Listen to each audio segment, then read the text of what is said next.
What are the biggest takeaways from the Cowboys training camp press conference? And did Jerry Jones say anything wild like usual? All that and more in this episode of the Locked On Cowboys podcast. You are Locked On Cowboys, your daily Dallas Cowboys podcast. Part of the Locked On Podcast Network, your team every day. Locked on Cowboys. Locked on Cowboys. Welcome back to the Locked On Cowboys podcast, part of the Locked On Podcast Network, your team every day. We want to thank you for making us your first listen of the day. We are free and available on all platforms. I'm your host, Marcus Mosher. You can follow me on Twitter at Marcus_Mosher. He is Landon McCool. Check him out on Twitter at McCoolBCB. Landon, what's going on, sir? Not much. We have reached the glory hole, as they say. We have already demonetized on YouTube. It took us that long. 1 minute. Oh, hey, listen. Hey, send all inquiries to Jerry Jones. I mean, it's not my quote. So I'm just glad that we're here. You know, and we're gonna talk about some some Jerry talk and what it means and if it means anything. But regardless, whenever you start hearing Jerry talk, that means that at least football is not too far behind it. So I'm excited for at least that part of it. Okay, sure. Sure. I hate the training camp press conference. Let me just be clear, because they say absolutely nothing. What it basically is, do you remember like prep rallies or pep rallies or whatever they're called in high school, where you're just trying to get everybody excited so the football team plays well on Friday night? I mean, that's basically what we're doing here, right?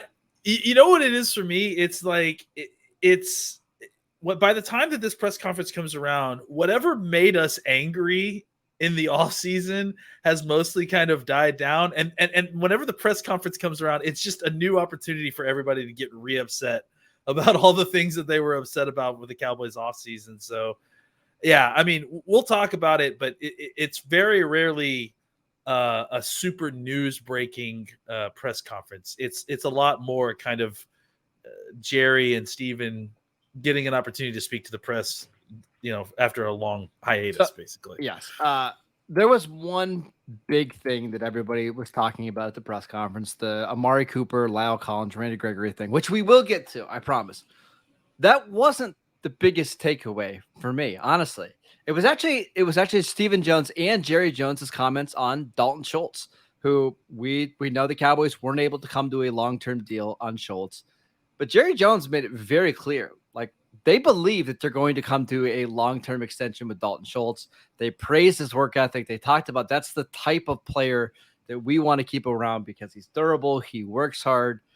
My question to you, Landon, is do you believe him? Do you believe that the Cowboys want to agree to a long-term extension with Dalton Schultz? I do, actually. I mean, I think that they want to do it on their terms, and I think that may mean waiting to see him play on the franchise tag this year to, you know, see him do it one more time.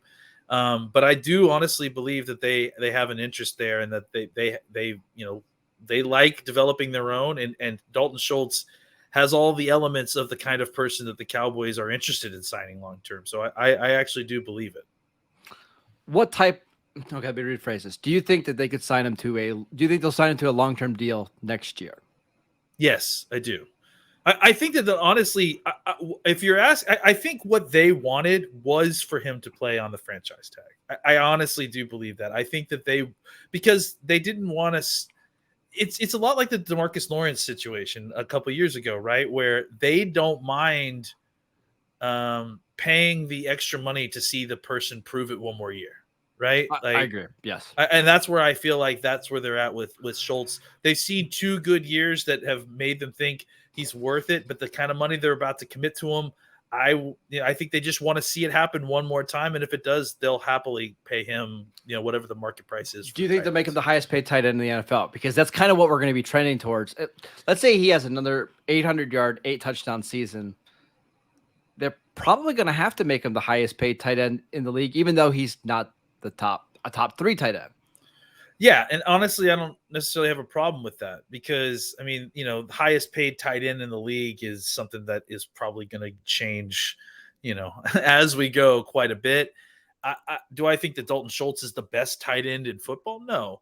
but is he in that kind of tier that, you have to sign him to a top of the market deal in order to retain him after having 3 consecutive Pro Bowl worthy seasons? Yeah, I think that that's not unrealistic. And frankly, it's part of the reason that they're kind of, as they mentioned in the press conference, keeping their powder dry, is because I think they're at the point where they don't mind spending the money, but they want to spend the money on the kind of folks that they feel like they're going to get a hefty return on investment. And I think that kind of folds in nicely to what their comments were about the folks that they let go this offseason. Really quickly, they mentioned about keeping the powder dry, right? Because they want to see how these guys perform in training camp before they go out and sign a veteran, whether it's a veteran receiver or linebacker. Do you believe them? Do you believe that they are actually planning on spending money at a position or two if training camp doesn't go the way that they're hoping? Yeah, I mean, I think that I think that if they don't see what they want to see at a couple of different positions, or they don't feel like they have the depth at a couple of different positions that they need to go into the season, I don't think that they'll have. I mean, this is, what I've been preaching this whole time is that the guys that they would potentially be signing at, let's say, positions like offensive tackle or wide receiver, the kind of guys that are at the level, there's no reason to sign them during training camp. And on top of that, you would rather have your younger players take those jobs. So they're going to give those guys every opportunity to do that. And then on top of that, they don't want to sign these, veteran, a Julio Jones, a Darrell Williams. They don't want to sign those guys to a guaranteed 1-year deal. They would rather sign them after week 1 when their deals are a little bit more flexible. And again, if they sign Julio Jones to a 1-year deal, he comes in and plays weeks 2 through 6 while waiting for Gallup to get healthy, and then Gallup comes back. You have no issue with either trying to figure out a way to make Julio Jones fit with Gallup, or if not, cutting him. I think because his contract is guaranteed. Same thing for any other position. I think that's where we are right now, is that they're at a spot where the guys that are left on the market, you don't necessarily want to give guaranteed 1-year deals to because of injury history, because of performance issues, because of their age. So you wait to see what you have in your young guys. Wait until the deadline for when those contracts are no longer guaranteed for the entire season, and then you go out and get the guy that you need. Don't disagree. Be interesting to see what happens. They're not going to spend on multiple guys. It'll be one guy. I'm pretty sure, right? It might be Anthony Barr. It might be T.Y. Hilton, but I do think they will bring in one sort of big name free agent closer to the end of August, maybe early September, to help them out in an area that they're struggling. All right. I want to tell you guys about one of our sponsors, Dave. If you guys know Dave by now, if you're living paycheck to paycheck or you're struggling to make ends meet, it can be really stressful when unexpected expenses come up. But Dave can help you get out of a pinch when you absolutely need it. Dave is the banking app that can help you get up to $500 instantly with extra cash. That is more money to fill your tank, buy a wedding gift, or just to catch up on bills. You can finally tackle those expenses that have been stressing you out without any hangups. There's no interest and no credit check needed. Millions of people have already downloaded the Dave app to get the financial relief that they need with extra cash. So if you're in a pinch and you need some extra help, download Dave and think of it as a helping hand from future you.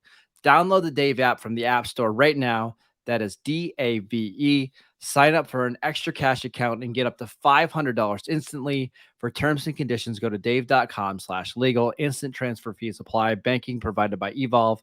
Member FDIC.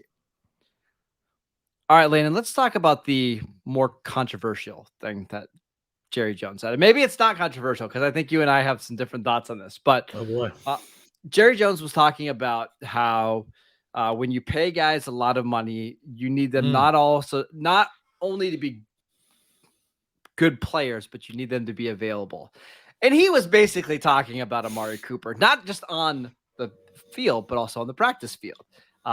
He was very critical of Amari, Lyle Collins, and Randy Gregory not always being durable, not always being available. And he said that's the number one thing that they're looking for going forward is finding players that are available. Now, my problem with that is that they signed two guys to long-term contract extensions this offseason in DeMarcus Lawrence and Michael Gallup, who combined to miss, I think, 16 games this year. Gallup doesn't have a severe injury history. He did miss games last year with a couple injuries, including the ACL. DeMarcus Lawrence does. So what are your thoughts on Jerry Jones kind of talking out both sides of his mouth here? I don't think Jerry's talking out of both sides of his mouth. I think that we need to read between the lines a little bit more, that this isn't just about being injured. It's about avoiding, look, Amari Cooper not getting vaccinated and missing 3 games because of it is different than DeMarcus Lawrence having ongoing back issues, because of his play. La'el Collins is ongoing, kind of constant off-field things that have limited his on-field availability is different than Michael Gallup tearing his ACL. I think that they're, and look, I think the unfortunate thing that happened with that whole statement is that Randy Gregory got kind of lumped into all of that. Yeah. I think that Randy's situation maybe applied a couple of years ago, but I think that, Randy's situation now is more just about, he doesn't really have as much of a situation as much as those other two guys. He just kind of got lumped in because they were discussing all 3 free agents that left for the season, right? I think, look, there's enough smoke there with LC and enough smoke there with Cooper that it's easy to see that there was some kind of disapproval of what was happening with their effort to get onto the practice field and practice. I think Cooper missed 3 games, but beyond that, he was missing practice all the time. And again, not necessarily because he was skipping practice or anything like that, but because he was, saying that he just his body wasn't, fully tuned. He didn't want to waste it to get on the practice field. It just felt like he was missing a ton of practice for a guy that only missed 3 games. And I think that there's something there. So I understand the thought process of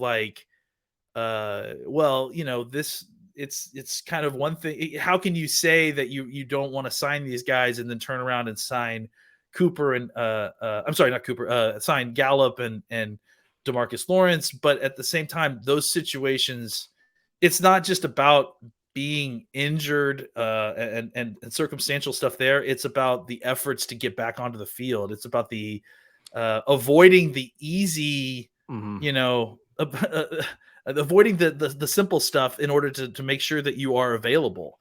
That's where I think the difference is. Let's break down each of these because I think it's important. I understand what Jerry Jones was talking about with Amari because he missed a lot of time with a couple different injuries. This is what he had last year. So if you remember, plantar fasciitis, right, early on in training camp in the preseason, which caused him to miss a lot of time, right? And he talked about how it was something he was going to have to play through. Week 2, he had a bruised rib that it caused him to miss a lot of practice. The next week, he didn't end up missing games, but missed a lot of practice. In week 4, he hurt his hamstring against Carolina. He played through it, caused him to miss a lot of practice time. And then he had the hamstring injury against Denver before the Denver game, played through it, was fine, missed practice. And then he had the COVID thing where he missed 3 games.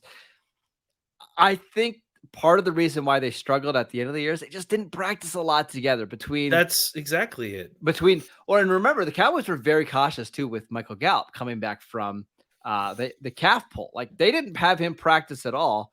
And then when CeeDee Lamb got his concussion, you had times where there just was no receivers available to practice, right? I got the impression, and this is an impression that I had before all of this. This is an impression I had during the year. I got the impression that Cooper kind of almost had a little bit of carte blanche to dictate whether or not he was practicing. I distinctly remember there being a press conference with McCarthy or somebody where they made the comment of, well, he knows his body and I'm sure he'll be back on when he's healthy, which was very surprising because you just don't hear coaches talk about those players like that. I think that the rubber meets the road part of this is that when Cooper missed practice, he made it to those games and he played, but I think that he struggled to get into the offense early parts of the game in weeks that he practiced, and it caused efficiency problems throughout the year. I mean, I look, say what you will about Cooper's performance last year. To me, the problem with it mostly is that he was never, or at least in my opinion, he wasn't going to be the guy who was going to get the most targets last year. They had made a conscious decision, I think, in my opinion, to make CeeDee Lamb wide receiver 1.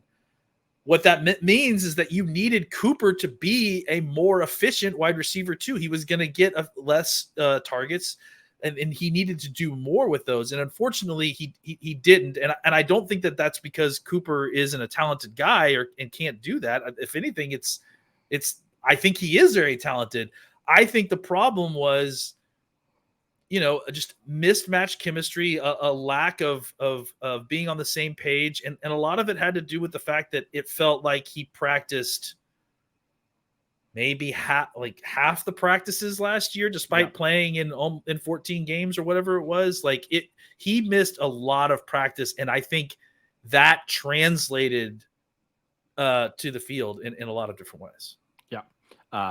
Really quickly, we mentioned the Cowboys, the possibility of them signing somebody like Julio Jones before, the season starts. One of the downsides of the Cowboys waiting that long is these guys can get scooped up, right? Yeah. As Julio did just a couple seconds ago by Tampa Bay Buccaneers. So instead of having him on your team, okay, you'll probably be facing Julio. So that's, again, why I don't hate that strategy of waiting to see how the young guys perform in camp.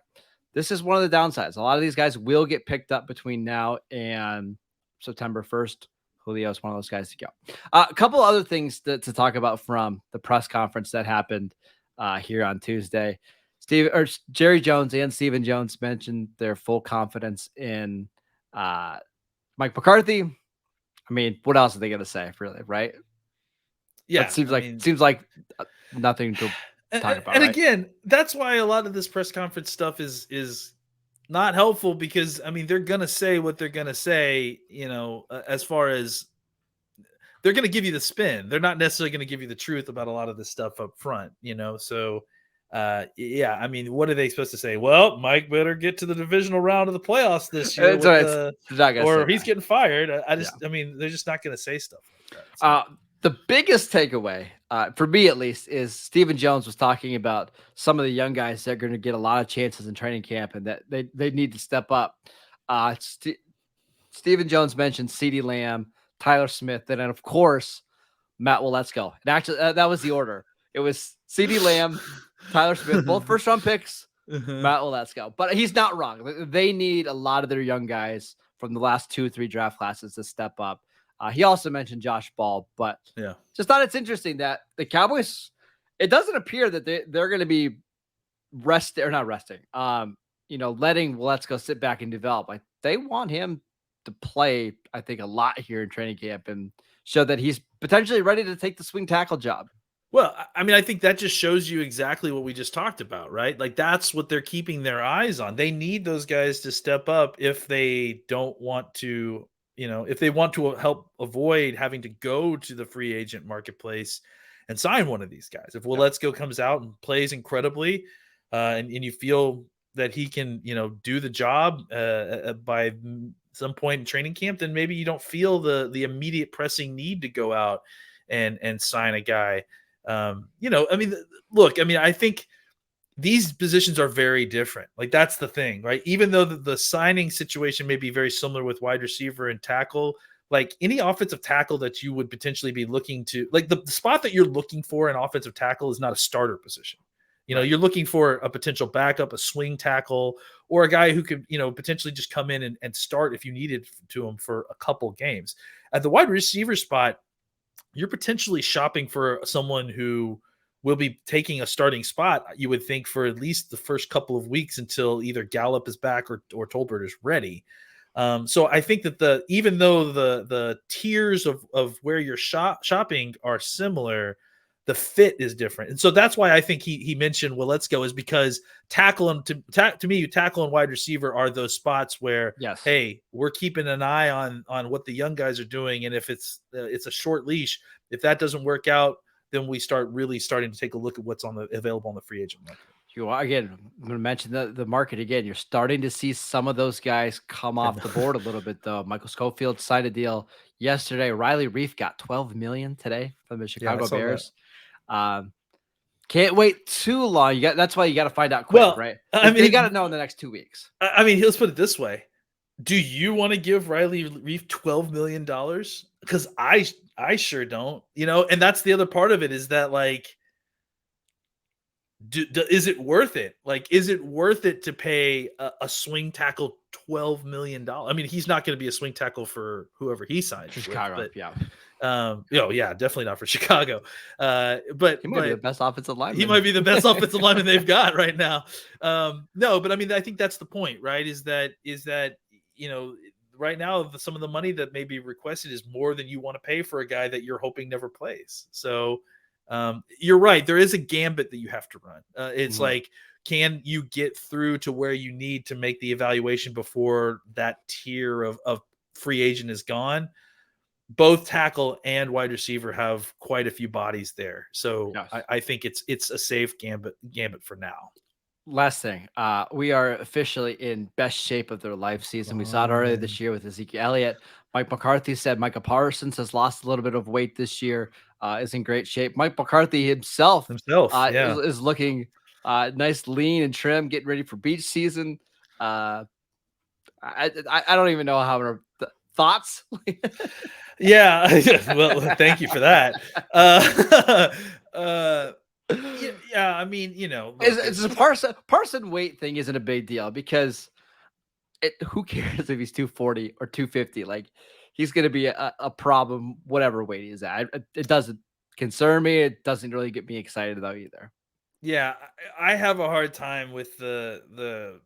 I want to see how the best shape of your life translates to the field. Right. Like, I mean, Gallimore's, we heard the legend of what Neville Gallimore has done to himself this offseason with his insane body weight percentage and body fat percentage and all that. So that's all well and good. But until I see Mike McCarthy hitting the sled out there, it doesn't really make well, he might have some more energy now. You can maybe get the different drills a little bit quicker than usual,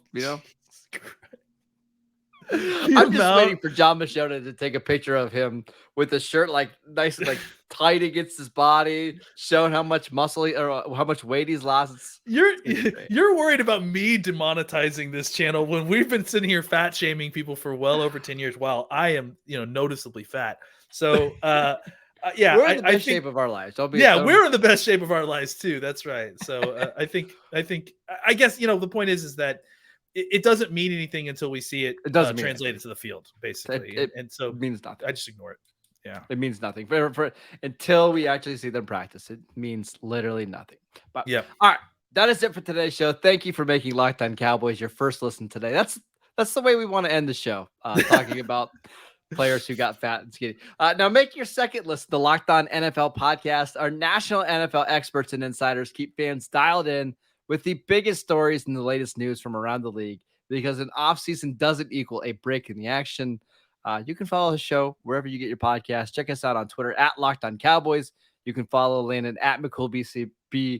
I am at Marcus _ Mosher. I'm going to go order a pizza because I am in the best shape of my life. We'll see you guys right back here on Wednesday.